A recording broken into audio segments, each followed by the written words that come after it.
Welcome. My name is Phương Tran. I'm the Community and Coalition Storyteller at the ACLU of Virginia.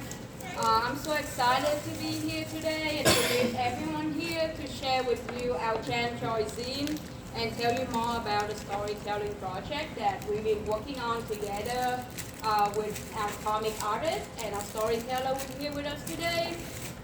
Just a few things before we get started.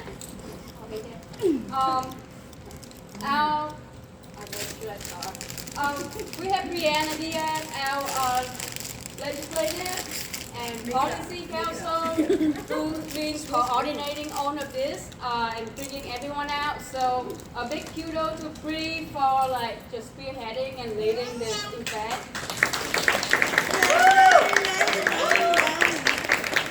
And then, real quick, if you just got here, we have copy of the Chan Choi zine at our table. So if you haven't had a chance to stop by and say hi, stop by later after the panel discussion. And then for today's discussion, I am so excited to have a comic artist and storyteller here today. So I'm just gonna let them introduce themselves. But first, Roxanne, Mel, and Amor. So Amor, you wanna go first? Sure. My name is Amor Howard, pronouns are she, her. I'm the Executive Assistant of Driver Tradesmen of Color and the National Executive Director of Kappa Alpha Sigma Sorority Incorporated.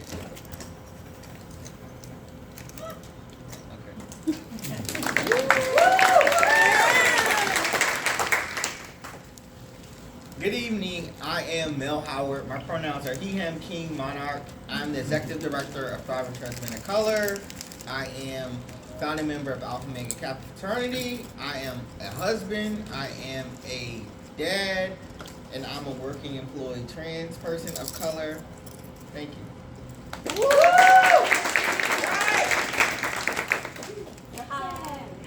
Hi, I'm Roxanne. My pronouns are she, they. I'm actually a Virginia Beach native, and I do want to say this library specifically was my favorite library growing up, so I'm really happy to be back here after more than a decade. But yeah, so I am a visual artist and illustrator. I'm based in Richmond now. I'm also the co-founder of Kusama Collective, which is an organization that's aimed at uplifting and amplifying Asian, Native Hawaiian, and Pacific Islander culture through education, community activation, and cultural exchange.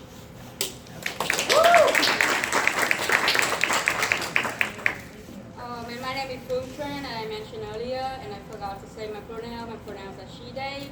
I'm the storyteller for the ACLU, so I had the privilege of working with them and overseeing and creating this first ever Chan Choi zine celebrating and telling story of trans and non-binary Virginians. We actually just got the zine delivered to us from the printer on Monday, and you are here today, so you are among the very first people to get to see it. I'm so excited to be sharing with you. I can't wait to hear your thoughts on the story, and please take the time to read them. They are really beautiful, they are very powerful, and I'm so excited to be bringing it to communities all across Virginia, starting here with Virginia Beach. So with that, I'm gonna get started and just real quick on the program for today. I'm gonna just spend a little bit of time giving you an overview about our Chan Choi storytelling project, and then we'll show a video, just kind of as part of the project, and then we'll have a panel discussion.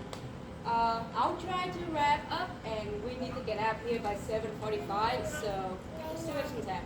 I'm gonna move this way.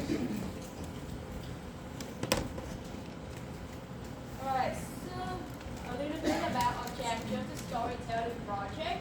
The goal of this project is really to change the narrative from misconception about Chan youth and young adults to a narrative that highlights Chan Choi when affirmed in education and home environment. We all know, the attack on Chan people recently, in the last 5 years all around them, especially young Chan people in our public school system, and we really want to change the narrative about the trauma that they experience, to the joy, the resilience, the community that they find as they live authentically as who they are. We also want to build community power in a way that really center the leadership and experience of trans and non-binary people and empower community leaders. Many of whom are here today, may or more that they're doing amazing work in their community, and I can't wait for them to tell you more about that later.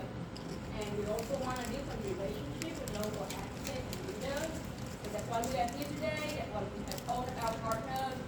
We want to just meet you and raise you and hope that we can work together to create a better, more inclusive Virginia for everyone, especially here in Virginia Beach.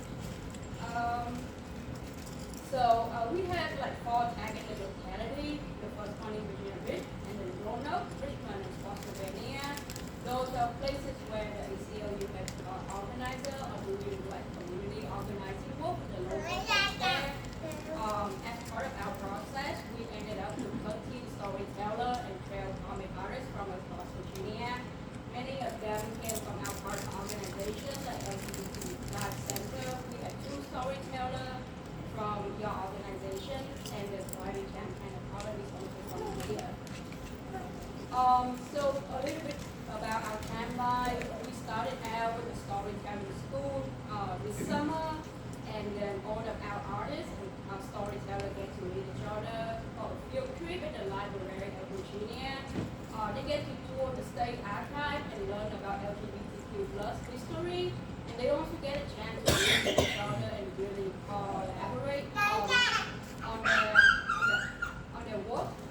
And then after we pair the comic artist and the storyteller together, we can do like a fun like matchmaking type thing where people answer like 20 questions, and you find like a person that is a good match for them.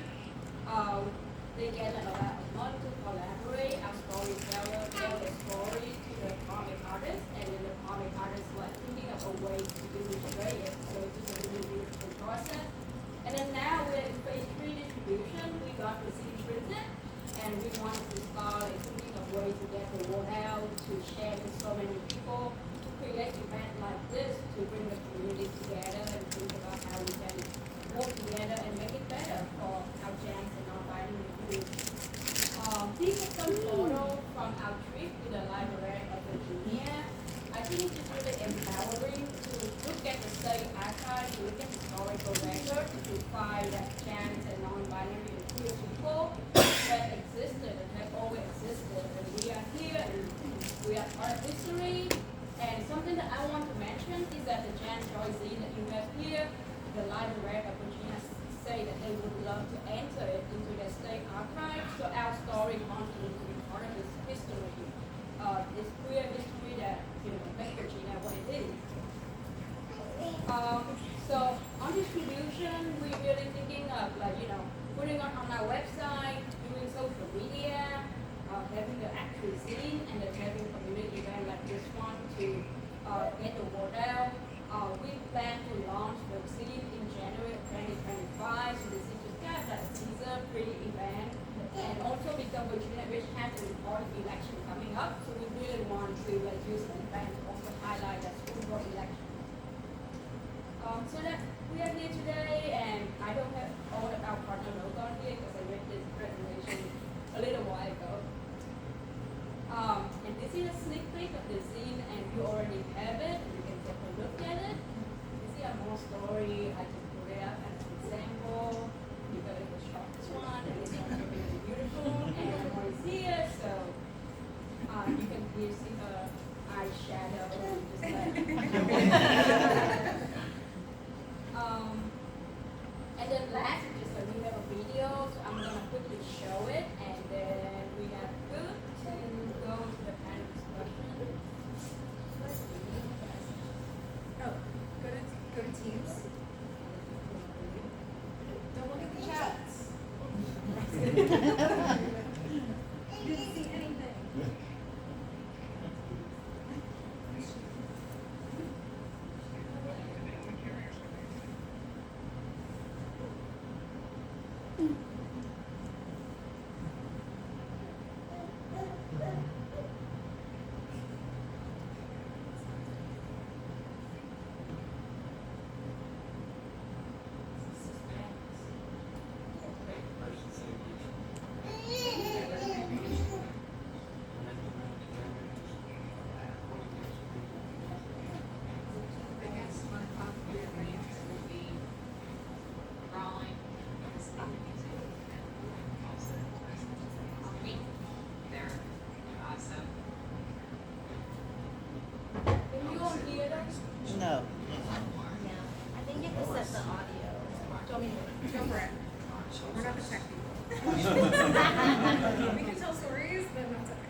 Go to output. Right there. HD alignment. Is the volume all the way up on output volume?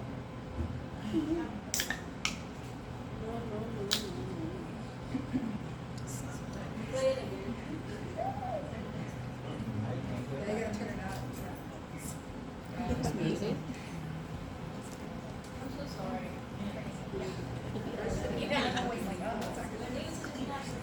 Yeah, there you go.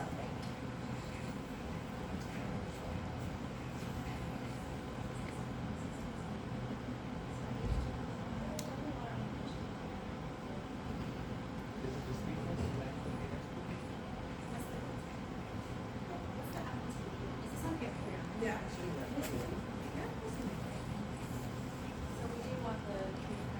But it says play sound and connected to macbook air speakers. Check that drop down. Yeah. It's on mute though right now. Press the volume button on this 1.5 on video. On the video, press that because I think it's on mute.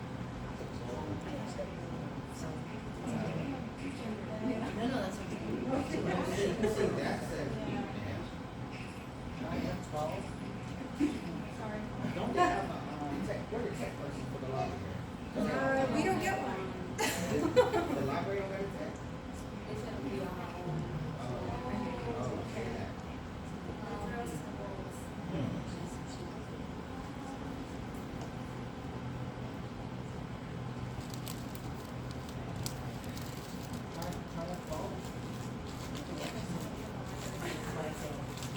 Sorry, guys.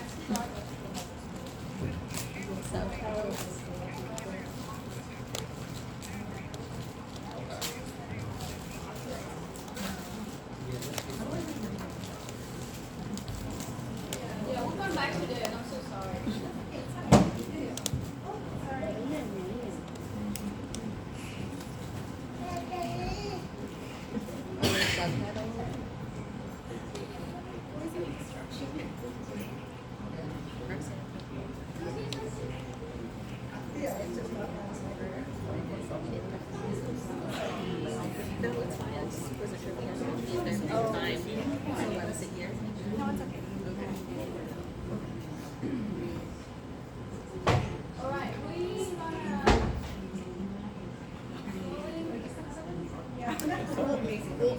It's coming out from somewhere, right? Louder? All right. Yay. Whoa. Okay. Oh, yeah.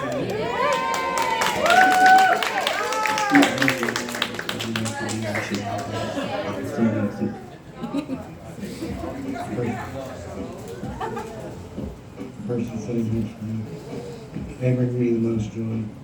When I came out to them, it was one of the most beautiful feelings ever.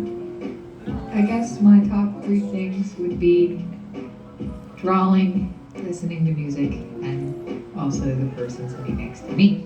They're awesome.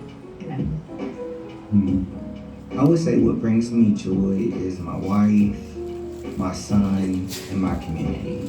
Jeremiah chose us. We chose him back. And it's a very affirming and supportive relationship between us based on respect, on trust, and love. My community is loving, accepting, super fun. I feel really grateful for my chosen family and all of the wonderful people in my life who immediately accepted me for who I am, didn't blink an eye when I came out to them or whenever I share something new with them. Expressing myself has changed everything for me, like physically. I feel like changed my approachability, confidence too. Tattoos, gender affirming care, everything has been a huge part in gaining confidence and approachability. I'm Filipino, and as I've gotten older, I've gotten a lot closer to that identity. And with my gender identity, learning that like androgynous Filipinos have always been around, and having that and knowing that has definitely made me feel better. In the archives, looking back even from the 1880s and looking towards the future and hearing people in this group talk about their kids. It's amazing to see that we've always been here and we're still going to be here, whether you like it or not. Whoever you want to love or whoever you want to be, you should have that opportunity to be free. Because at the end of the day, you're the one that has to live the life. Let no one live for you. But I was not in a community that was very supportive or supportive at all, and I was able to, when I had more agency later in life, get to take those steps for myself. We're not any less trans for trying to stay safe right now or not being in a position where you have the resources or, again, the environment to take further steps or the bigger steps that you're wanting to take. But there is a future for you, and you have people out there that you will love and will love you that you haven't even met yet. I would love if I could ask for those of you who have the bandwidth and the capacity to continue to fight. Maybe that means voting, maybe that means being involved in your community, maybe that means creating beautiful forms of art or entertainment that is spiritually fulfilling. Find what it is that makes you happy, and again, if you can, maybe spread some of that happiness to others. I am very honored, very privileged to be able to create a space where people feel like they can be who they are, they can talk about what makes them happy, and they can just feel like they can just be. My community is the future, we are the present, and we're also part of history.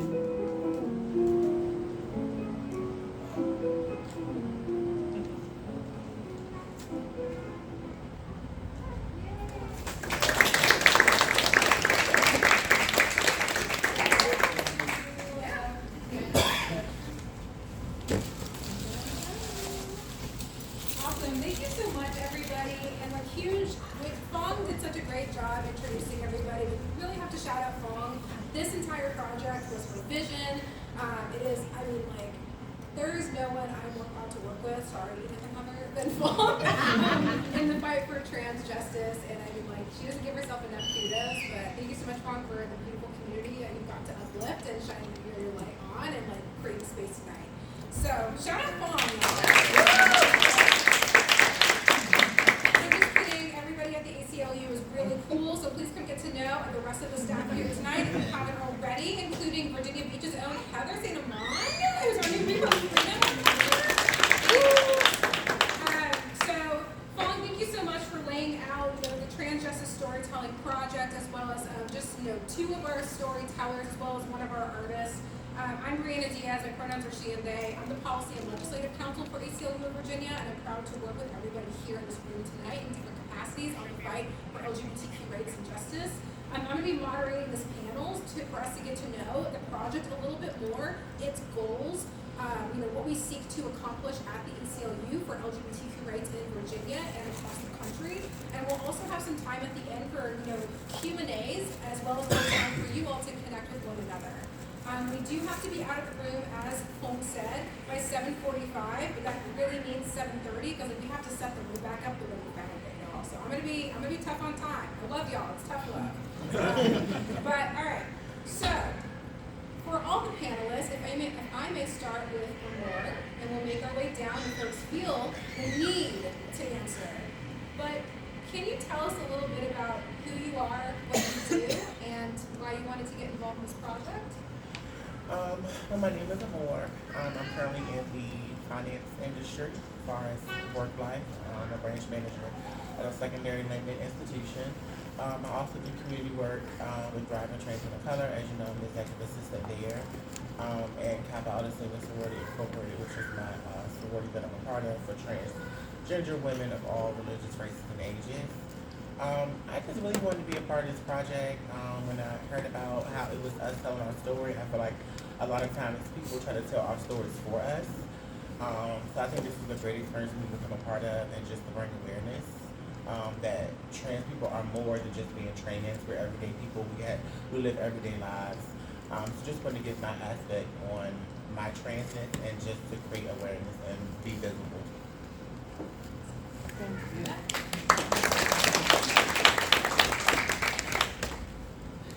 I forgot to mention that she has her own business. Flash and Loaded Boutique.net. Ladies, get your purses, waist trainers, lashes. Let her glam you up. Throw that out there real quick. But yeah.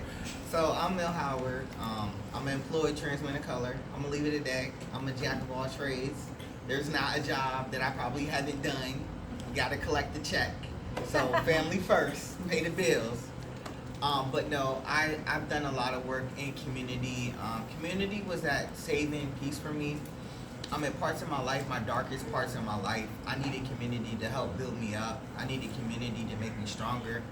I needed community to give me that voice. So I spend a lot of my time feeding the community, giving it back, empowering it, and building it up, because I took so much from it in my youth. And I wouldn't be here without it. Like folks say that people really don't talk about it, but let's talk about mental health. Let's talk about the barriers when you're dealing with not only being black, brown, or being a part of the LGBT, because it's tough. You're lifting a lot of weights, and I needed that support. So I'm just thankful for mentors like Ms. D. I'm thankful for mentors like Ted Hack. I'm thankful for members like Charlie Burton, because in my early 20s, it was difficult. It almost felt impossible. And for me to still be here standing and breathing, and despite everything that's going through, and knowing I'm here for a reason with a purpose, it makes me feel thankful and joyous. So, a little bit about me.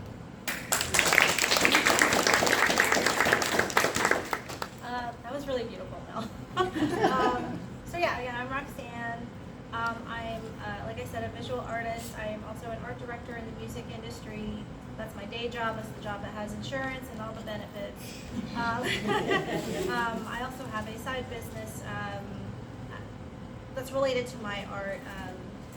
My art focuses on decolonization and healing and radical love, and really breaking the chains of our colonial oppressors. I'm Filipino American. I'm a first generation Filipino American. And like my friend Neil, who was saying in the video, you know, as we get older, we kind of find more and more connection to that, to my ancestry and to that background. And so when Phone had texted me over the summer asking if I wanted to be involved, first of all, I was like incredibly honored. Because I love working with Phone. Like I've had the pleasure and privilege to work with her on my with my community work with Kasama Collective. She's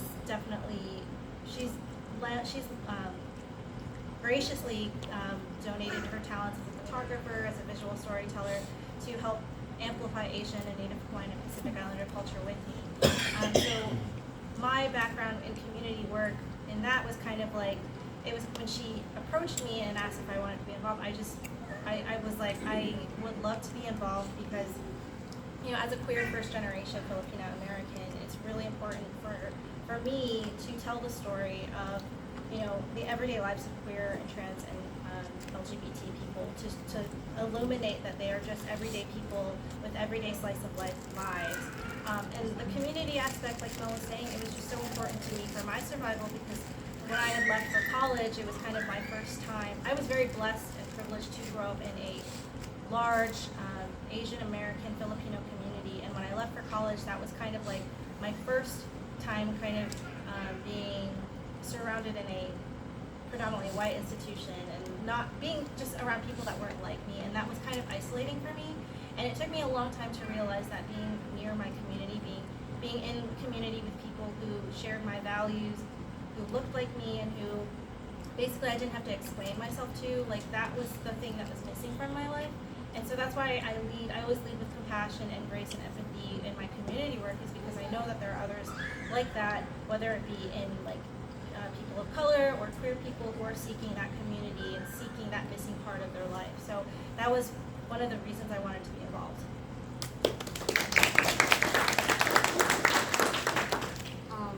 For me, I am the storyteller at the ACLU, so I really have this privilege to meet and engage with so many amazing community advocates and leaders, and I just feel like if the room can see the beauty in them that I see, I'm in awe of all of your resilience, of all of your just, you know, like fun and power, and just, I don't know, I just feel so happy whenever I'm around you, and I just want to just like, what if other people can hear your story, can see who you are, what if I can, I have this huge platform from the ACLU-VA that I can like, maybe we can do something fun together, maybe we can get some grant to do some important storytelling work and support local artists, support local organizers, and that's just kind of like the idea. And I just feel that we have so many talents, so many voices and perspectives here, that my job is just to make a space where these folks can come together, where the chemistry can happen, and they feel like they belong, they feel like they can open up, they feel like they can be vulnerable, they can talk about their pain, but they can also talk about the things that make them happy. They can just be who they are and express themselves. It's all about expressing themselves, and I'm just creating this space where people feel seen and valued and affirmed. So that's what I do. On a more personal level, I'm an immigrant from Vietnam. I came here when I was 18 years old for college. I never thought I would be working in communication when English isn't even my first language. I'm queer, but I didn't come out to my family because there's just no word for it in my language. So I have found my family here where I can be who I am, where I can be authentic. And I just feel so empowered, and I want that sense of affirmation and empowerment and belongingness to be spread more widely for all the young people to feel it, because I am here today as a storyteller for the ACLU-VA thanks to the community that I have. So I want to do that as a way of giving back as well.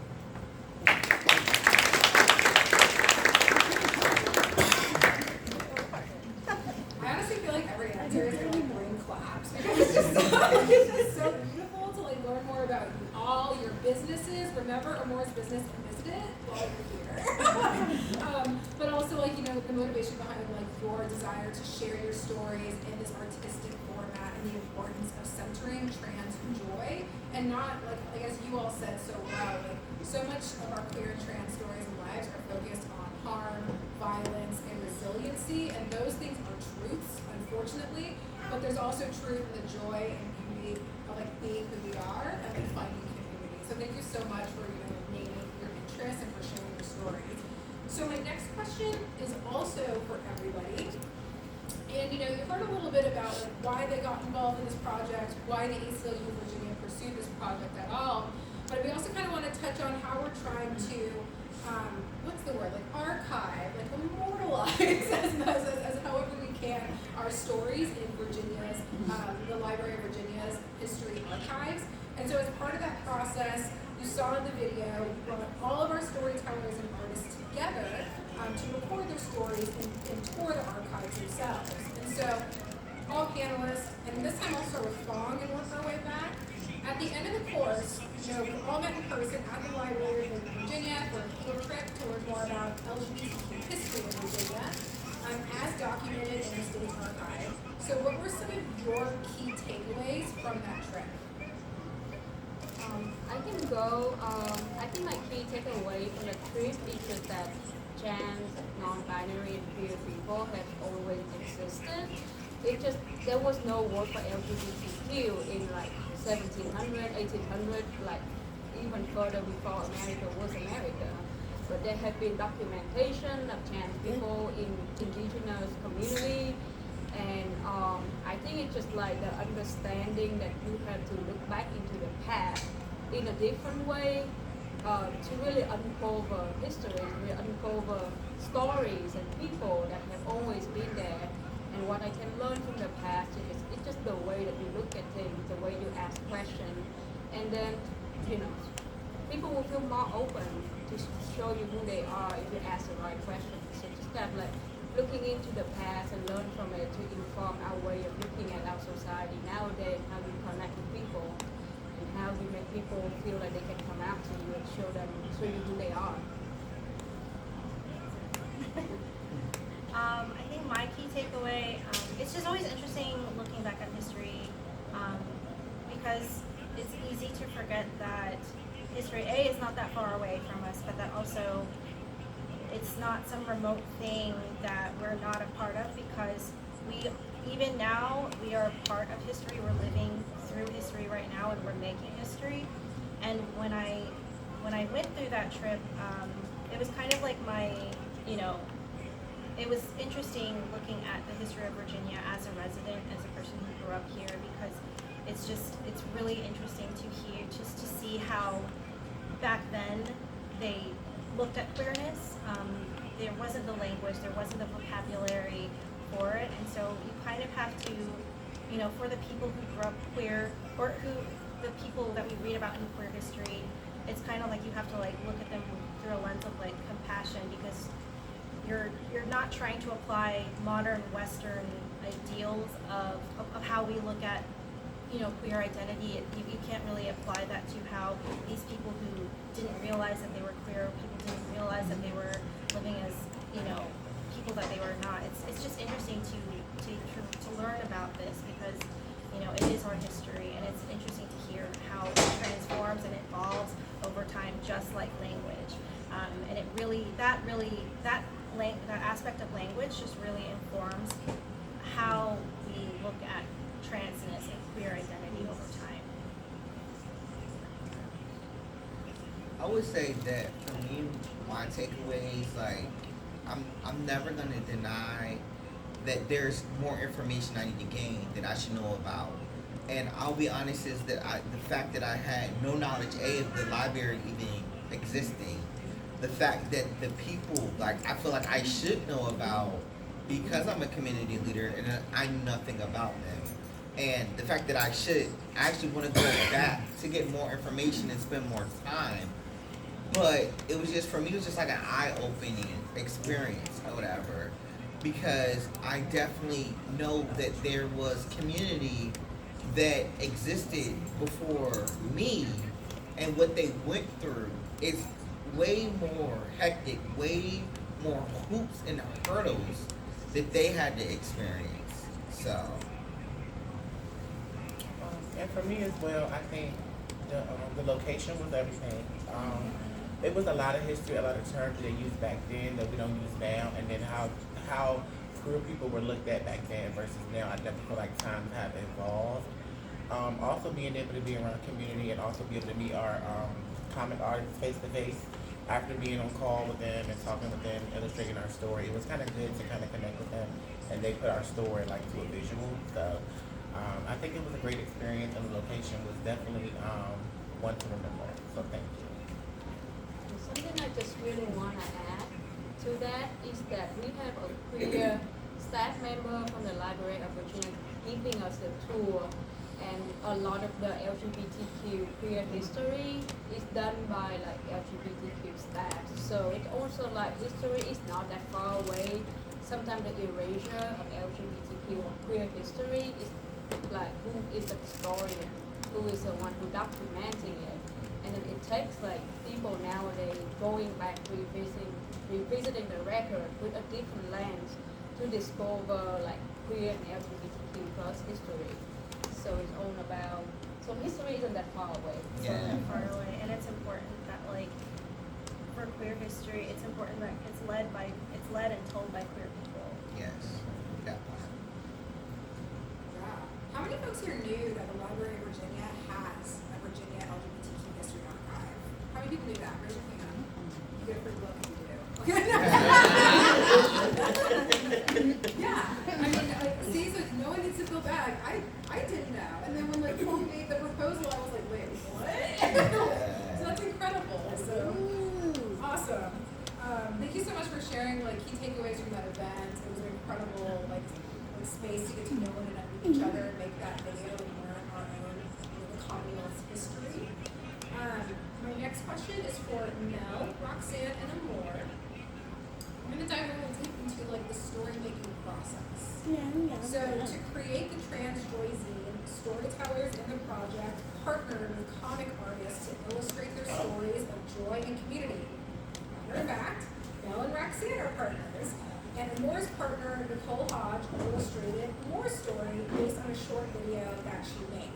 So starting with Mel and Amor, how did you feel when you first saw your story illustrated? Well, I was definitely blown away because the video that I did, she used the exact script that I did in the video. I did a little TikTok video giving my story, and I had the words with it. It was a really nice video. She transformed it into, she used all the words and made a book. I also sent her photos. I sent her like 30 photos. Like just a different events, like you were out in the community, when I got married, just being a mother, just so many pictures. And she drew those pictures exactly. Like I was blown away. She did an amazing job. Like she really needs kudos for that. Cause when I think I was like, wow, she drew the effects and everything. So it was just amazing to see it come to life. And I was just very proud. I think that she should be very proud of it as well. Amazing job. I would say, and look, my artist is right here. To put it, my artist is that beat. Like you did that for real. Like seriously. Like I was like, just go with it. I was probably the most vague. Like hey, make it look good. And then I'm like, I see it. I said, okay. I ain't even gotta say nothing else. I was like, just make sure the edge up is right. If you're gonna put it in there, that was my only thing. Make sure the edge up is sharp in the photo or whatever. But yes, like, I mean, to see it come, like, it just, I didn't even have to tell her. She just knew what time it was. And it was just, it was everything. Yes. Yes. Thank you. Yes. So honored. So Roxanne, like you just heard that, but also, what was it like illustrating Mel's story? Let's tear up. I'm like, thank you for the flowers. So it was, so Mel, you have such a wonderful story. It's like the way he delivered his story to me. Like he says he was vague, but he really was not. Like he delivered his story to me in like 12 acts. Like there were so many stepping stones, so many trials and tribulations that he had to go through. And he's also like, there's a very serious part about you that I really wanted to honor, but you have so much love to give that I witnessed when we went to the library together. And I really wanted to depict that in the comic. And so on a personal level, one of my dreams has always been to become like a manga artist or a comic artist. It's a very hard job though. And so my storytelling style is very influenced by my love for manga, my love for comic, and slice of life comics specifically. There was definitely a lot of like tenderness to the story that I wanted to approach my illustrations with. I knew that there was like a huge gravity of telling the story of his transness, of his identity, and how he grew to become the man that he is today. And I wanted to approach that with like the seriousness and sensitivity that it deserved. So when he, in the direction when he was like, I just wanted to look nice, I was like, okay, I got this. Say less. I think I know exactly what you're saying. And it was just really a joy. I mean, he really let me, you gave me the keys to the car and you let me go. And that's, as an artist, that can be either very rewarding or terrifying. In this situation, it was very rewarding because I felt like I had a lot of freedom and liberation to tell a story that was not my own, but that I knew how to approach. And when I sent him the first drafts, the only feedback, he was like, this looks great, just make sure the edges look nice. Truly. And it was just such a joy to work on, for sure.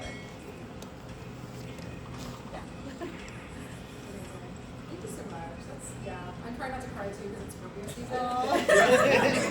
But like, just standing here being y'all's presence and hearing everything, truly is amazing.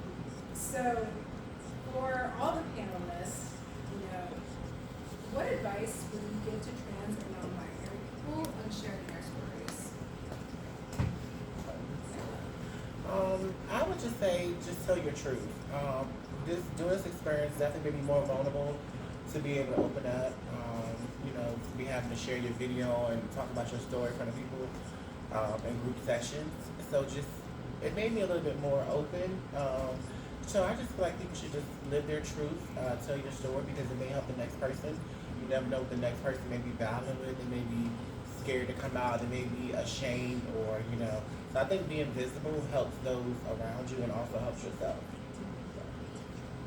I would say, don't be silent. don't shun away. You can't live in fear. There were parts in my story that sometimes I wanted to run and hide, but I couldn't because I knew that I was out there and I was the reason why for someone else.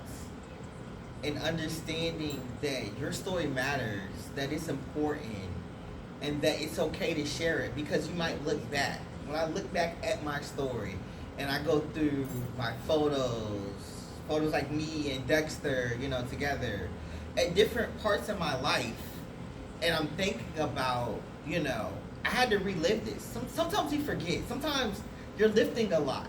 But when you look back on this is a point where you can remember that history. You know what I'm saying? Those stories, those thoughts, those feelings, those emotions, those thoughts, they come back. So share your story. Do it. Do it for you. Do it for them, but do it for later. Because you never know when you might need to go back and find it. When you might need that inspiration. When you might need that joy. When you might need to hear that voice. How do I follow that up? No, I endorse that. So, yeah, definitely, don't be afraid to present yourself as you authentically are. Like, don't be afraid to wear your skin as you want it to be seen. I think it's important to, live your life with joy because that's what you deserve as trans people. You're entitled to as much joy as anyone else is. You're entitled to all of the good things, all of the wonderful things. As we said earlier, you are not your tragedies. You are not the harm that was done to you. I know sometimes we'll talk about victim mentality. Like, you are not the harm that was done to you. You are how you come out of it. And if you come out on top, you're living your life as authentically as you can. You're celebrating your identity. You're embracing joy. You're choosing to walk through life with joy and love at the center of your moral compass. So that's my advice. But yeah. I think that stories are powerful, not like in the sense that like you don't have to share your story to change the world, but if someone reading your story, hearing your story, can find a home in it, can find some connection, can feel less alone, that's all that matters. If you can just make someone feel less alone by sharing your story, that go a long way, that change their life in so many subtle, big and small ways. So share your story when you're ready, but knowing that it has an impact. Even if it's to one person, it still matters.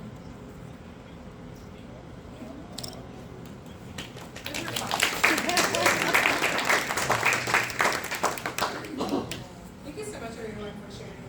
Well, it's important we get to tell our own stories on our terms and highlight, it's repetitive, but our full story, right? Not just these particular moments. And I actually feel like we can't move past the importance of sharing stories without acknowledging the political reality and moment that we're in. That is the state, Virginia in particular, trying to erase our stories through book ban policies at the local and state level, including right here in Virginia Beach, as well as the Young Kin Administration, the Department of Education, adopting and implementing anti-transgender law policies that were adopted in Virginia Beach, despite a majority of community members, parents, students, teachers, allies in the community saying, this is bad for our schools, this is bad for our kids, and it's going to have real harm on our children.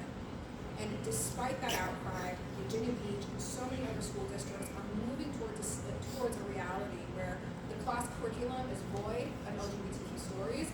Our libraries are being targeted and having LGBTQ books, so that's characters, our history, books by LGBTQ people removed from school and public libraries. And then we can't even be openly trans in our school without fear of being targeted, harassed, and forcibly outed to our parents.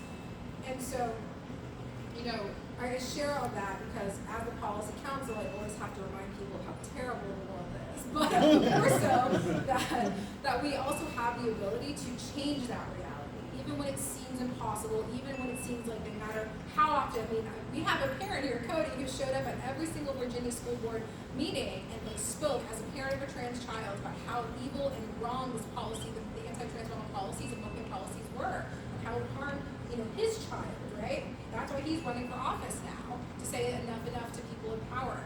Here in Virginia Beach, in November of 2024, in 2 weeks, you will have the opportunity to change your school board. You have an 11-seat school board. 6 of those seats are up for election. You also have the ability to vote for your board of supervisors. So many decisions that impact our day-to-day lives are made at the local level.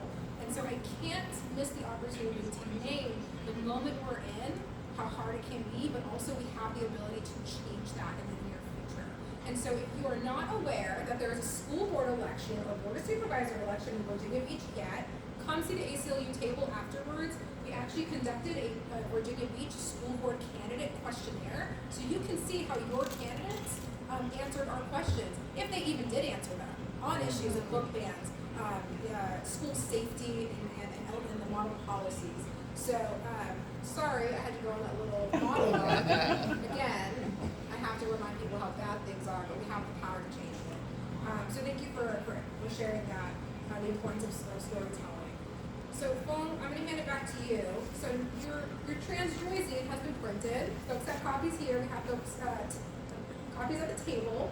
What's your plan to distribute it? And if people don't have a copy now, how can they get one? So we are launching it in January of 2025. We're gonna have some events to engage with the community, because the idea that we want to meet folks where they are. We want to just learn more about who you are, what brings you out, learn more about your stories, because this is not the end of it. This is just the beginning. As I meet with new people, I can think about different ways to share more trans stories, share more trans joy, and keep engaging with folks. So the short answer is to come to our event, follow us on our social media, subscribe to our emails, so we can let you know upcoming events.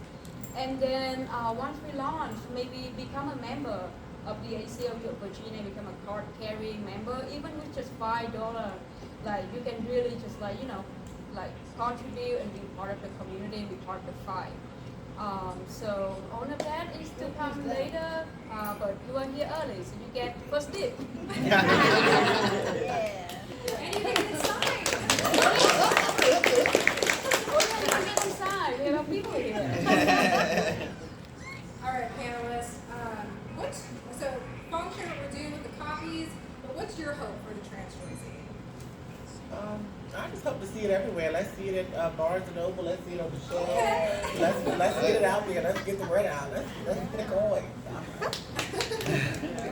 I think that for me, what I was hoping that it would be, or what to come has come, and really was to share my story, to see my wife's story printed, to see my community member's story printed. I think that it was so important for it to be printed and to be seen and to be worked on. And I didn't even mention it, but Fong, let me tell you, Fong wrote me probably, and she needed to, because if it weren't for her, to get it done, thank you, because my mind is everywhere. So I really appreciate it, and the opportunity, because she hunted me down to be a part of this too. So thank you. And so yes, but yes. Yes. Yeah, I think my hope for this zine is to stress the importance of telling trans, non-binary, and queer stories told and led by trans, non-binary, and queer storytellers and artists. I feel like it's important that our community controls the narrative about our history, about what people know about transness, about what people know about queer people, instead of gaining or listening or learning misinformation from unreliable sources. I hope it will, enforce a trend that, maybe a younger person who's kind of still grappling with their identity or trying to figure things out, maybe they'll pick it up at a Barnes and Noble or a coffee shop or at an ACLU event, and the visibility will empower them to begin their journey on their trans identity, their queer identity. So yeah, I think the that's my hope, is that queer storytelling is led and told by queer people, and that it really paves the way for younger queer generations to embrace their identity. Plus one, everything that been said so far, I really hope that every young person in Virginia has a copy of this in their book bag. Or like if they see another person have it, they know that, oh yeah, that's my friend, that's someone I can talk to. And if like a school board want to ban it and have promoted and everyone wants to have it, even better. Another hope that I have for the Jan Troy zine is that zine, historically speaking, is a form of storytelling and expression used by the queer LGBTQ+ community in history, because it's simple to produce, even just with like one piece of paper, some pen and marker, you can make a zine. So I really hope that it inspires some young people to like, oh, they make a zine, they tell their story, they partner with someone to get their story out. Maybe I can do that with someone in my school. Maybe I go to my GSA and there's a young person who good at drawing, who want to tell my story. So I really hope that it inspires people to use this model where they are to produce more zine, to share more Jan story. I really just want to see more story at the local level, and not just the ACLU-VA story project. And if I can add something, zine is definitely a form of protest. It is one of the fastest ways to get information out there, and I fully encourage and invite everybody to make a zine. Like Fung said, it's so easy to make. You can make it if you have like a printer, or if you have access to letter paper. You know, it's so easy to make and distribute. So don't forget that zine is a form of protest. Amazing answers, y'all. Okay, so of course we have more questions for the panelists, but we definitely want to make time for you all to ask any questions that you have for the panelists, or share comments, thoughts, feedback.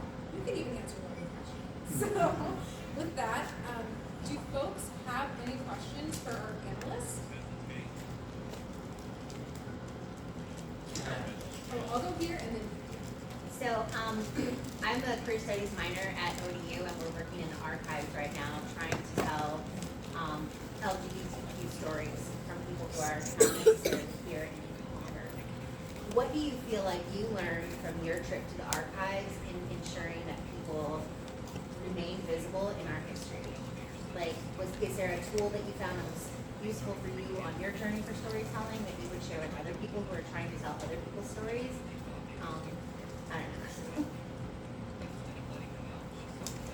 For me, I would say it's like actually physically picking up like some of the items, like some of it we couldn't pick it up because it was so damaged or whatever, but being able to like have it in my hand and like to hold it, so it felt like I almost experienced it, and that was it was moving for me, because it was like something, you know, I couldn't own it because it wasn't my story, but I could experience it. And I also think just documenting a lot of the history they had at the library was very documented. They had like photos of the time and you know, like important dates of when things kind of like took a shift or a turn. So I think just kind of have all that stuff documented helped as well to learn a lot of facts of it. And for me, I feel like,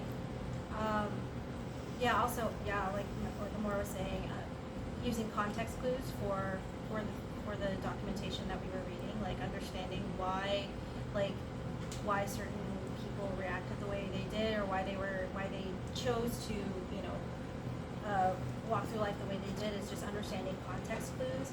Also, another thing that I kind of picked up on our library visit was just the importance of that human connectedness. Like, honestly, I probably wouldn't have sought this information out unless a human gave it to me to look at. Like, that was such a crucial factor of this experience, and it just shows you like the importance of library sciences, the importance of librarians doing the most, and why they need more funding.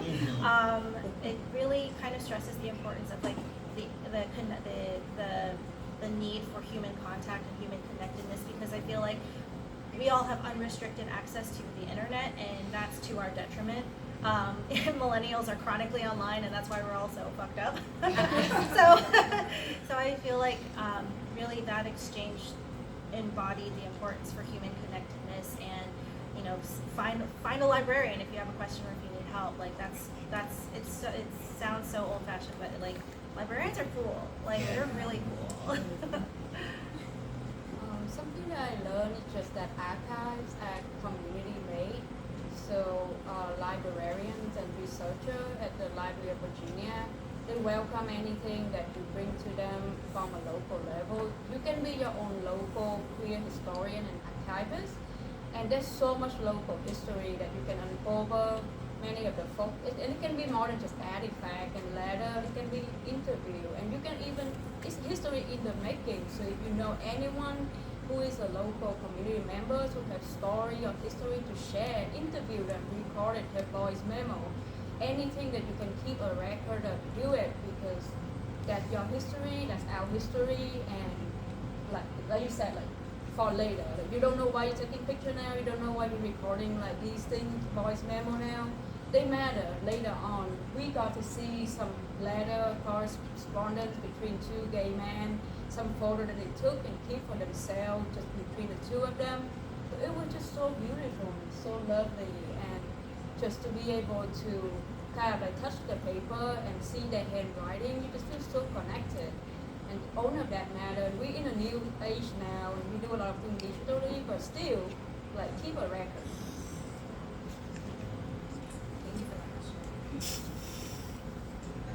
So I think this is amazing. I love everything about this, and I really think that it's important for trans people to tell their own stories. So is this something that you plan to continue, like make into a series or something like that? That's a good idea.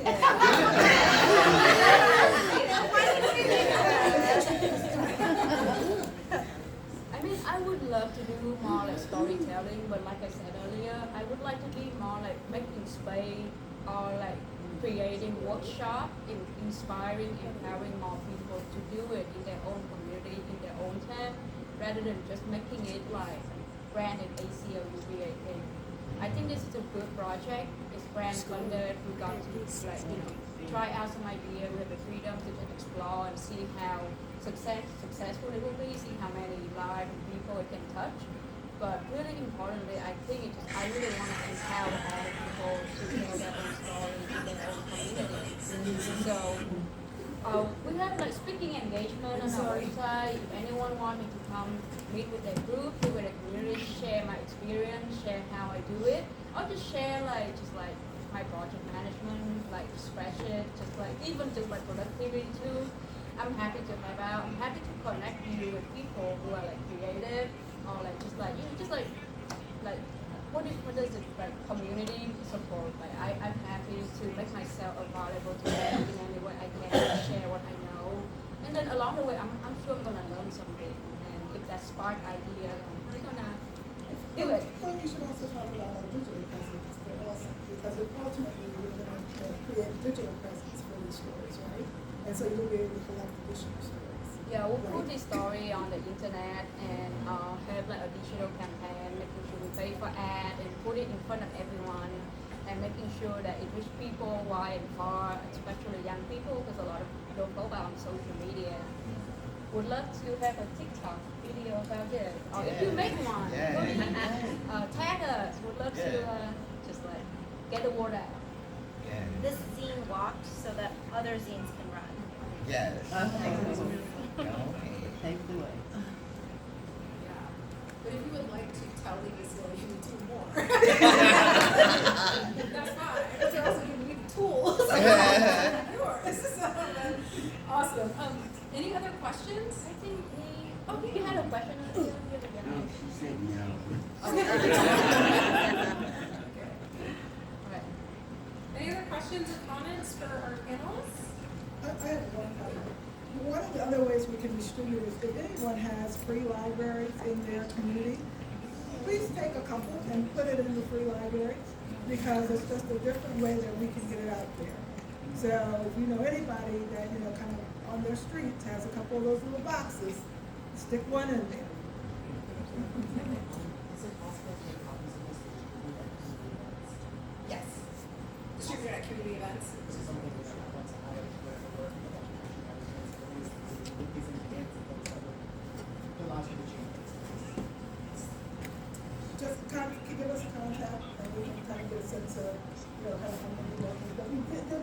limited run, but yes, I think that that's an excellent opportunity to go into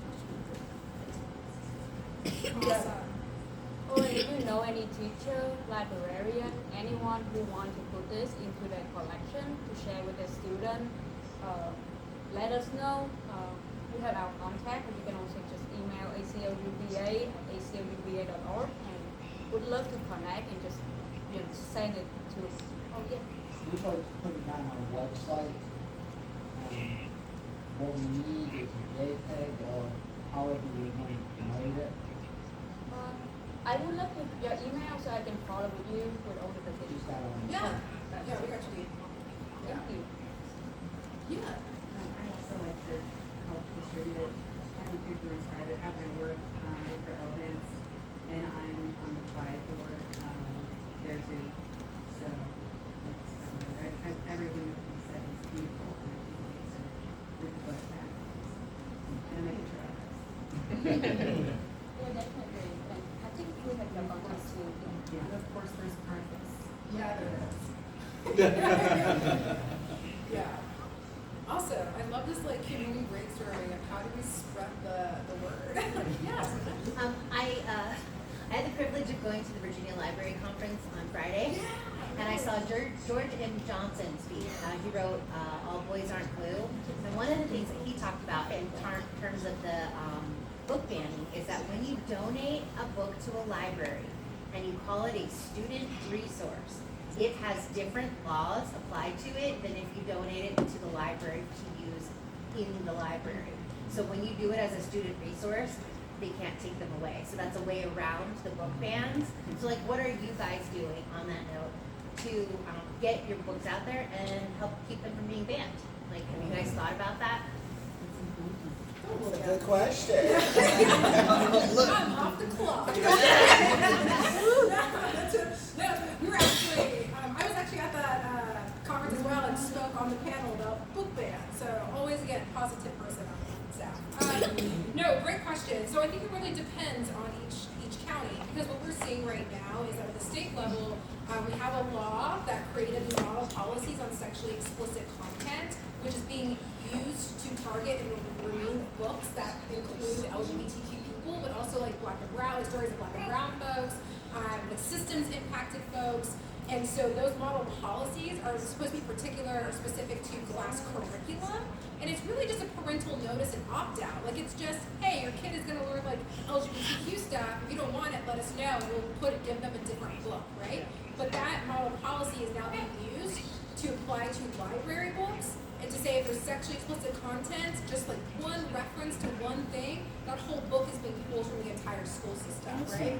But that application varies by school district. We have 131 school districts in Virginia, right? And so we have, I know there's about 20 school districts right now that have implemented like book selection, removal, and challenge processes. They've amended them to make it easier to remove the books, right? So my summary is it depends, because it really depends on the district. But there's nothing prohibiting you from, like, as you said, providing the book as either a student resource. Like, there's also teachers have their own classroom library. Those books can be different than what the school has in their library. But some of those book ban policies are targeting the teachers' libraries. Schools are sending administrators into teachers' classrooms and taking pictures of their libraries and pulling the books, right? And that's horrific, like fascism, what? And so I think it's really important to know your school district's policies. If you want to know what they are, reach out to the ACLU of Virginia, because we are tracking that. We're working in close partnership with Equality Virginia and other organizations as well to map all of those policies out. But, you know, I love the idea. Let's find a way to like get those books in hands of individuals who want them. But always, you know, if you have a question on like if you're skirting like a policy that could get a teacher or a student in trouble, let us know and we'll help you find the answer. Something I want to add to what Bree said is that student-run book club, like, is where the power is. Like, they have more freedom. They don't have the same restriction that teacher would have as an employee of the school and of the district. So, you know, young people organizing themselves and having their own book club, get easy into this book club because like who can man it? Like these are student run clubs. Student book bank clubs. Great question. Both like school board election matters. This is school election too, y'all. Okay, any other questions or comments? Oh, that's being recorded. Thank you. Okay, so then, panelists, final words. And I'm going to give you maybe like a question, but choose if you want to answer it, right? So, what does it mean to build community in Virginia Beach? What does it mean in action? Final words. I would just say just being visible. That's the main part of being heard. If we're not speaking up for ourselves, then who's going to speak up for us? So that's just kind of like my takeaway. I just want to thank you guys for just having this experience, being able to let me share my story and just get it out for the world. So thank you.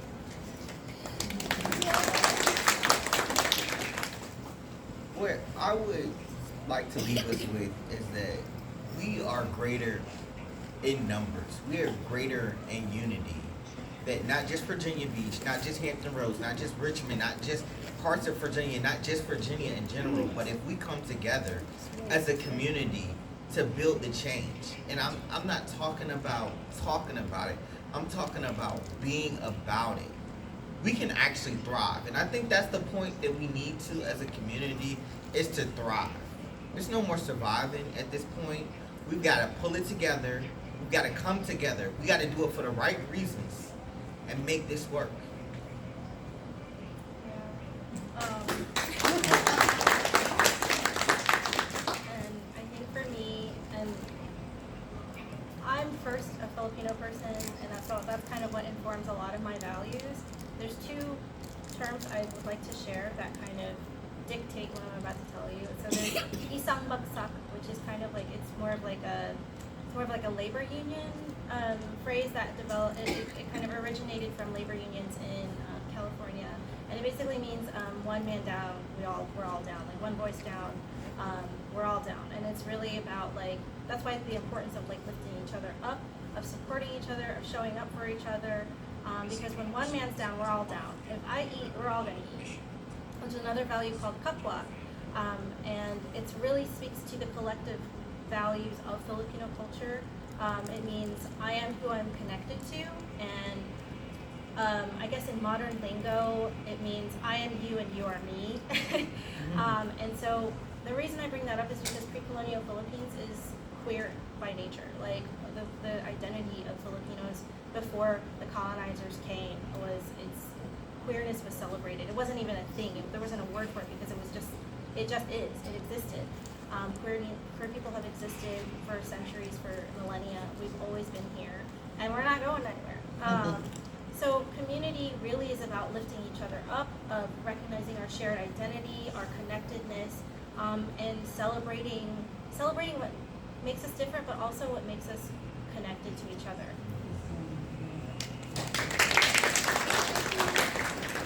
Vietnamese culture, we have this idea of like chopstick power. So if you just have one chopstick, you can just easily break it. If you have a stack of chopstick, like try your mightiest, you cannot really do anything. I think when you ask me what it means to build community in action, I would just say show up. Show up at school board meeting, show up at the ballot box, show up at the rally or protest, or just show up at community event when you feel down and just want to be in community with each other. Show up for a friend when you just want to have someone check in on them. You can just show up for one person, but all of that matter that you show up and that you are there, and that's just how I feel like having the community I have. I just show my face with my camera. Amazing, y'all. Round of applause for our